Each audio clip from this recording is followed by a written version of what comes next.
Have you ever wondered why games nowadays release and you're like, oh, why is this game so broken? And also it doesn't work. And, ooh, I can move at 2 miles an hour. And, oh, that's a lot of glitches. Did I just fall through the map? Oh, hi, how's it going, Pokemon Scarlet? How you doing? Yeah, the Pokemon Scarlet meme has been played out, I know. But still, there is a lot of questions to be asked about why games are so bloody broken all the time. Why can't we just have a fixed one that works when it releases? Well, the answer is a long and complex one. And it starts right here. The age of broken video games. I'm gonna be honest, Nakey Jakey, this channel right here, one of my favorite YouTube channels of all time. They don't upload very often, but when they do, it is a banger every single time. I'm very excited for this. The first thing that comes to mind when I think of the PS4 and Xbox One era is all of the games that released in just a totally busted state. Don't get me wrong, broken games have existed since long before the PS4 and Xbone. Shout out Superman 64. Hi, Clark, how are you? Greatest game of all time. I need to play that at some point in my life. Anyone that has played that, you're a stronger individual than I. See, I haven't seen you since college when you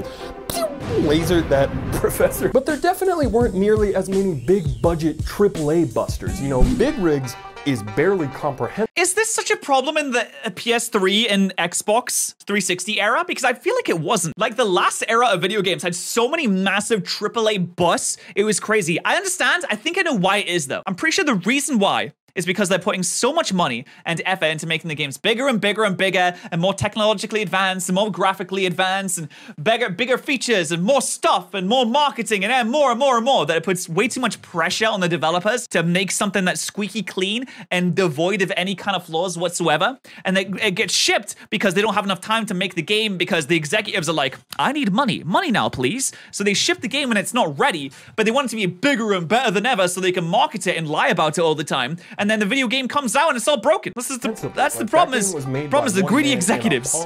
Not a giant AAA Megatron. Back in the prehistoric days of the Xbox 360 and PS3, downloading an update to fix issues or add stuff to your disc-based game after its release was like a fairly new concept, but like I feel like a proper boomer because I remember when that was introduced and I thought it was mind-blowing that you can download things from the internet and it will go into your game, but how does that work? I have a disc here. How can they possibly put new things on the disc using kilobytes and gigawatts over the internet using wireless Wi-Fi space? That doesn't make any sense to me.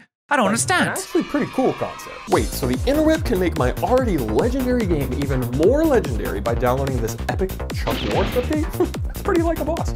I see no way this could ever end badly for the consumer. It is too— Bro, memes in 2007 were so dog war. Let's all be honest. The era of rage comics of like the Forever Alone character and the troll face. I know we were just dabbling in the meme. I know that we were just learning how to access and harness the power of the meme, but my God, they were so bad. It's so awful.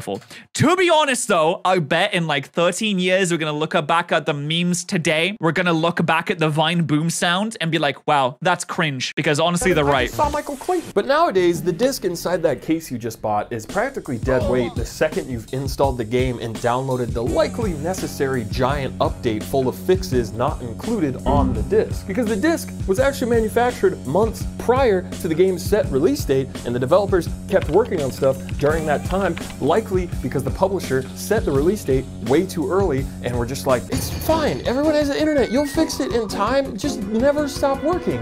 And then the developers get to experience the best part, which is crunch, which is where they stand like slave drivers and whip the developers over and over again until they get out an 80 gigabyte update that you have to download day one that takes up half your hard drive for one game. I'm looking at you, Modern Warfare. I know what you did. I know what you did. Was that game sounds? Is that weapon skins? Is that microtransactions taking up all that space, huh? What you putting on that? What's that 80 gigabyte update all about? What's going on there? Uncompressed sound files of someone saying, Tango, Delta, over and over again? Is that what's taking up all those 50 gigabytes of space? You don't have to see your family. Your family is dumb. Your families are literally the cringiest idiots I've ever seen. Why do you want to go home to them? Goofy, your family, L. The disc may as well just be a doctor's note that tells you. To be honest though, yes, kids kind of cringe. Actually does own the game now. Go ahead and give him the necessary day one flu shot. Oh my God, it's 87 gigabytes. I'm an anti-vaxxer for day one updates. It didn't even actually come with a disc, so you actually just got... Everything about the release of Fallout 76 is the massive failure. But they came out, the collector's edition bag was made of paper mache. The game came out with a massive amount of glitches. They had a shop where you could go and buy power armor skins for like $16 so you could buy blue and paint it onto your power armor. Not to mention the fact that it was always online on an audience of Fallout gamers like myself that didn't want to play an online game. They fucked up so badly on this. But I mean, I think it's good now. Someone told me it's good now, so I guess it's good now. Whole new blue poster for your... There's one guy in chat that says it's good now, so it must be good now. If you don't have internet access nowadays as a gamer, you're screwed. But my goal with this video isn't just to be like, wow, things used to be better back in the day and now they're all bad, grr, because it's not that simple or true. Big budget broken video games exist for a lot of reasons. The first one being making video games is just really, really hard. I have been openly I love how authentic some of these Japanese companies are about making video games is hard. I'm pretty sure the developer of Zelda came out and was like, hey, we know you're excited about Zelda, but it's hard. It's really hard to make. So like, it might take a while. So just so you know, we're working really hard. We hope it's good. But like, I don't know, video games, they're super hard. So it'll probably be good, but just let you know, it's super difficult. Of many big budget AAA games on this channel, but I hope that I have always made one thing very Crystal Pepsi clear. A lot of very talented people work Is Crystal Pepsi even good? I never tried it. Nature Valley hours to make even seemingly simple stuff like this possible, and it's crazy. And in order for a game to be even considered pretty good by the general public, gameplay, sound, story, characters, performance, all of these things have to perfectly align in the gamer night sky. Obviously, modern technology has made creating virtual worlds a lot easier than it was back in the 80s or 90s, and I think we often take that for granted. We've come a long way from the days. Facts. Back in the day, you just had to have a side-scrolly thing and then make man jump on Goomba and Goomba go blip, and then it's gone.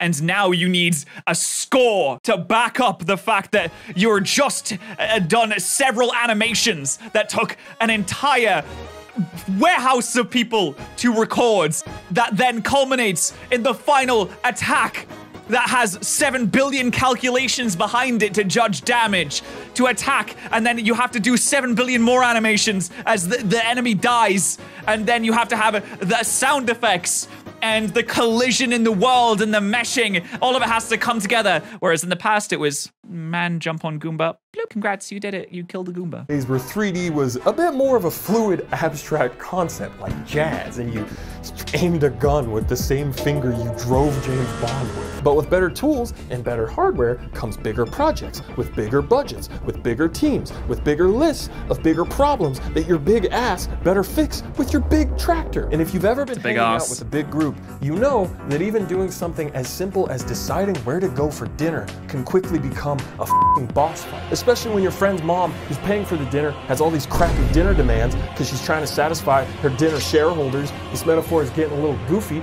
I think you get the point. I know how. Did you ever used to go see your parents or your friend's parents, or you just go to your friend's house when you're a kid, and it's like a roulette on if you're gonna get chicken nuggets and chips or the most incredible gourmet meal that has ever been created in your life. You just roll up one day. My friends used to do this all the time. They would just come to my house and my mom would be like, again, Daniel, you can't just invite people over. I'm like, well, looks like I did. Get fucked. And then we'd have like frozen pizzas. But sometimes when I go to my friend's house, there'd be like gourmet lasagnas with garlic bread and salad on the side.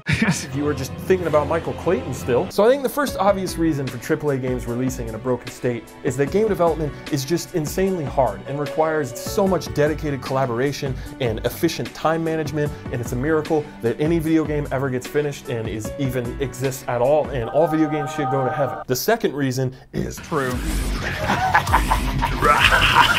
Okay, buddy, that's enough out of you. Hi, I'm Jakey, and Jakey, attorneys at law, and I'm here to tell you about today's video sponsor, PayPal Honey. Honey is a free online shopping tool that automatically searches for promo codes at checkout, like a little deal detective, so that you don't have to. Honey works. I don't have to. Things that you're probably already buying, like shoes. I can save so much time. On websites that you're probably already shopping on. I shop on websites all the time. Hey, no objections. No, it's not free. There's no way. it. Anytime you see your little dancing detective up here, just click. There he is! I see him! Let little shorty do his thing. Oh, you see all those coupons to get money for I free? recently needed a new lawyer briefcase because my previous one was covered in so much mud. For Aw, that reasons sucks. I'm not at liberty to say. So naturally, I looked online for a cute new backpack that I could take into the courtroom. What's a Winnie the Pooh backpack? What's probably so expensive? $14? Opera, Firefox, Safari, or for whatever reason, Microsoft Edge, you can add Honey to your browser I for use free by Microsoft going Edge to sometimes. joinhoney.com Not right now, / but sometimes. NakyJake. Using my special link helps the channel and is greatly appreciated by all of the attorneys here. When I use Honey, I'm gonna use Naked Jakey's link. And Jakey, and Jakey, and Jakey, and Jakey. Thank you to Honey for sponsoring this video, and now let's get on back to this episode of Nabo Jabo in the age of Michael Clayton. Jakey, As please most of hurry you in up. the audience Thank you. know, new video games sell around $60, or I guess now $70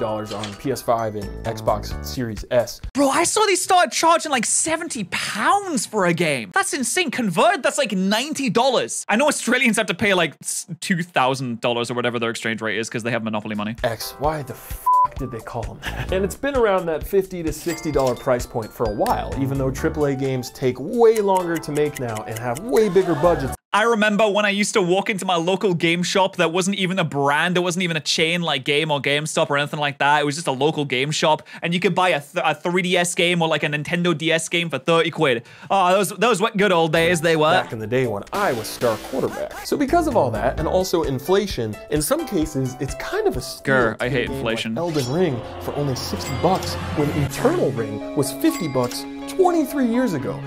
You make a valid point. Inflation do make dollar worth less. Also, think about the value to time to money spent ratio on these games. I mean, you might get upset that a game's $70, but think about it, right? If you go and see a movie, you're spending $15, $20 seeing a movie, you buy popcorn that costs however much extra. But when you see a movie, you get 2 hours of entertainment, 3 hours tops. When you buy a Vimeo game like Elden Ring, you play it for 30 hours. 30 hours, 50 hours, 60 hours. You get so much more value per dollarino. And the swords in that game are tiny. They're not nearly as girthy or as long as Elden Ring.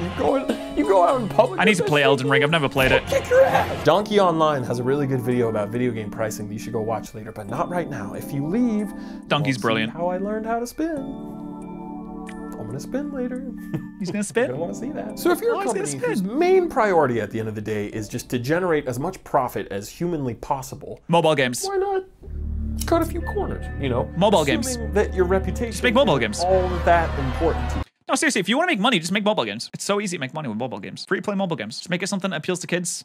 Make it really, really, really, really, really easy to accidentally put in your credit card information if you're, well, I'd say between 2 to 8 years old, and then just put out there in the App Store. Perfect. Because if it's a choice between A, spending millions of dollars for every month that you lengthen development time to ensure that you release a relatively bug-free and finished product, and hope it eventually pays off because lots of people recognize that it's good quality and buy it and sing your praises and you win awards at the big show and Jeff goes, "Oh man, your game is so big, it's the biggest game I've ever seen." The only thing I want in life is for Jeff Keighley to recognize something that I've done is epic. But I hear this will never happen. The saddest part of my life is the knowledge that Jeff Keighley will never recognize my videos as cool or awesome. It's all I ever wanted.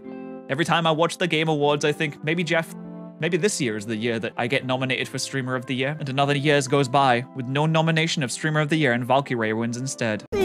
Which is all a very big gamble. Or B, set a very unrealistic release date that you know damn well you will not make and force your team to crunch their asses off only to still release a broken game that you'll maybe eventually fix with a giant update long after release and after you've already made all your money. And to make sure you definitely see a return on your giant investment and satisfy your investors, you do all these pre-order bonuses and fancy trailers with celebrities just to guarantee that people I hate buy pre-order your game bonuses before now, it's gamers so can annoying. even know that the game is busted. Some games do pre-order bonuses, and you have to think, why did you even spend the effort to write up that you could get this? Why did you spend the effort programming this pre-order bonus into the purchase? It wasn't worth you spending the 15 minutes it took you to add 100 Pokeballs to my account. Why are you doing this? Busted as hell because you've also made it so that no publication can drop a review for the game until the day the game comes out, which should be illegal. Yeah, if the only thing you care about Yeah, no, I agree. Review embargoes should be illegal, or at the very least frowned upon and slated. We should all collectively get together as a community. If any game is review embargoed until after the game comes out,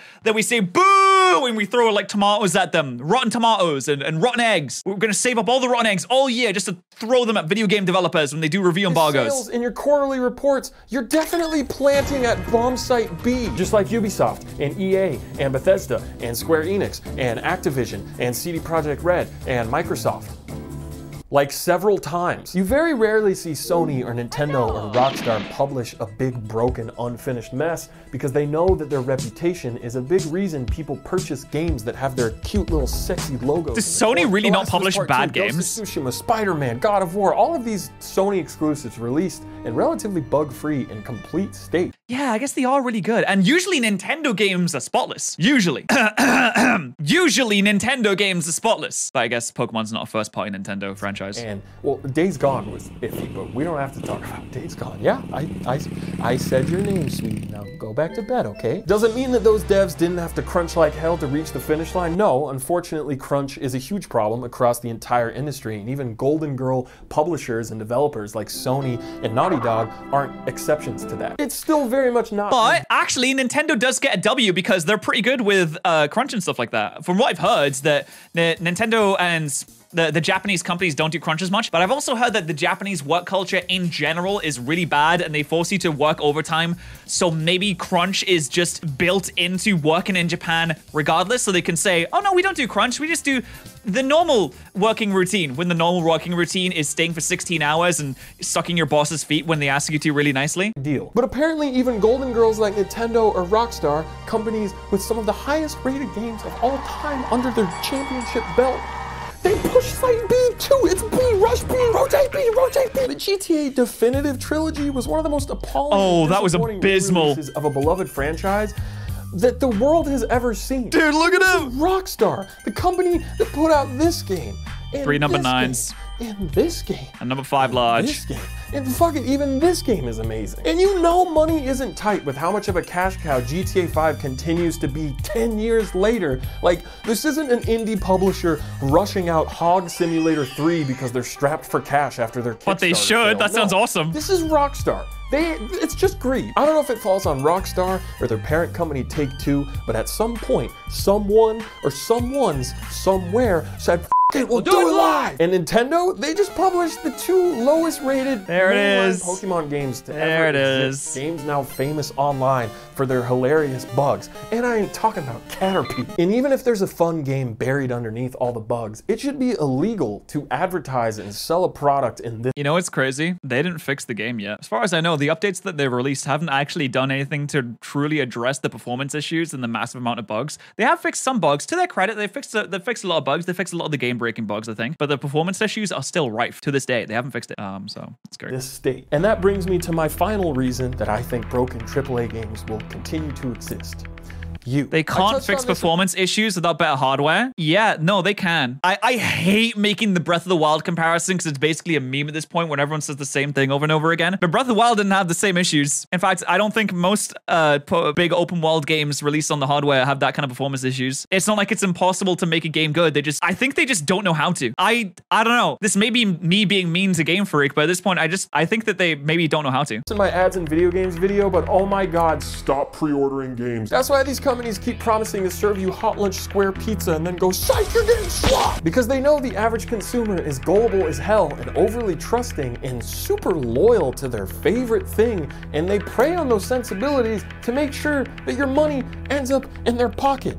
And yeah, it is some really hardcore copium to be like, no, the performance issues are actually okay because the Switch is bad. You can't blame the Switch. There are so many games released on the Switch. The Witcher 3 is on the Switch. The Witcher 3 is on the Switch. You got Breath of the Wild on the Switch. You have so many open world games on Switch that just don't have these kind of issues. And then you have Pokemon Scarlet and Violet, which even if you take so much copium where you think that it's actually okay because the Switch hardware is bad, the fact that they're releasing a game like that in general is just abysmal. It's just embarrassing. It does. Oh, I forgot how much it annoyed me. Every single time. Pokemon was busted as hell and still sold 20 million copies. It's like serious gamer Stockholm syndrome where people will watch a pre-release review for a game like Dying Light 2 on IGN or GameSpot and defend the game like their fucking life depends on it, even though they haven't even played it yet. Okay guys, but remember, this is without the day one. People do defend things that they liked to the day of their death. It's the same with content creators, and it's the same with video games in the franchise that you like. Just because that you like something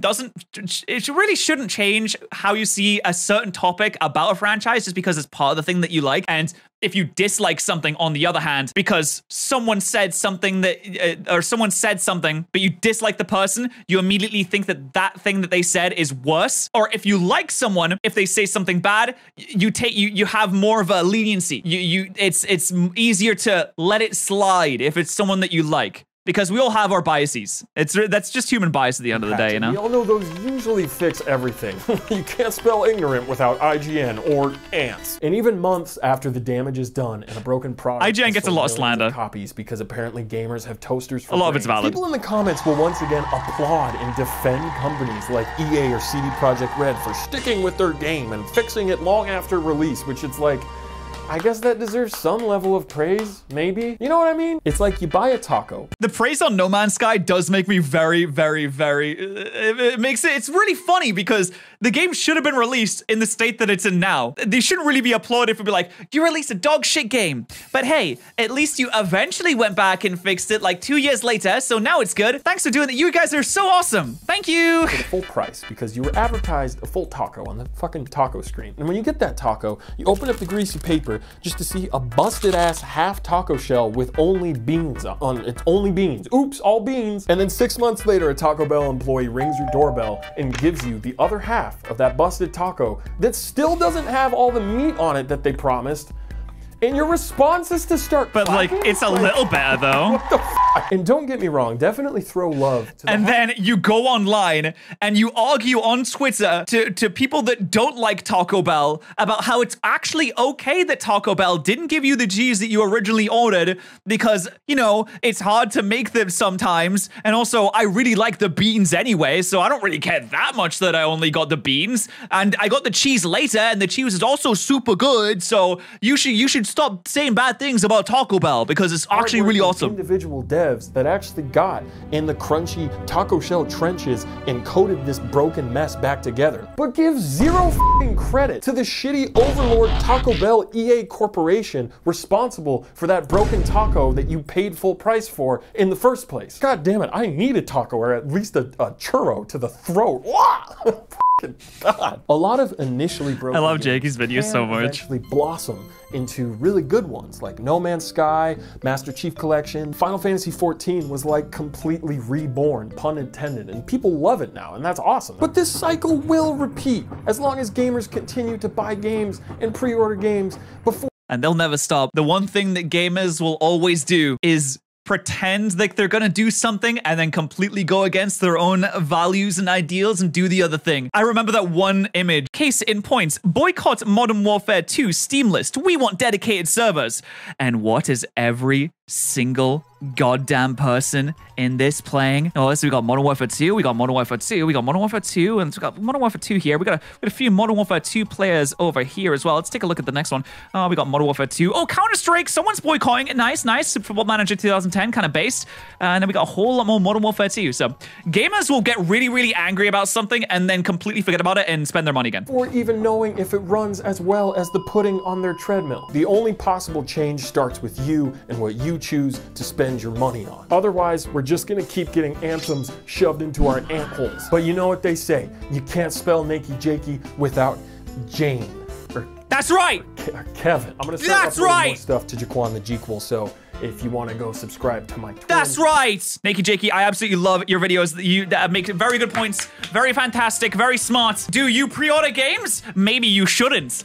But maybe you should subscribe to patterrz for more intense video game critique that does not make a lot of sense because I don't speak good.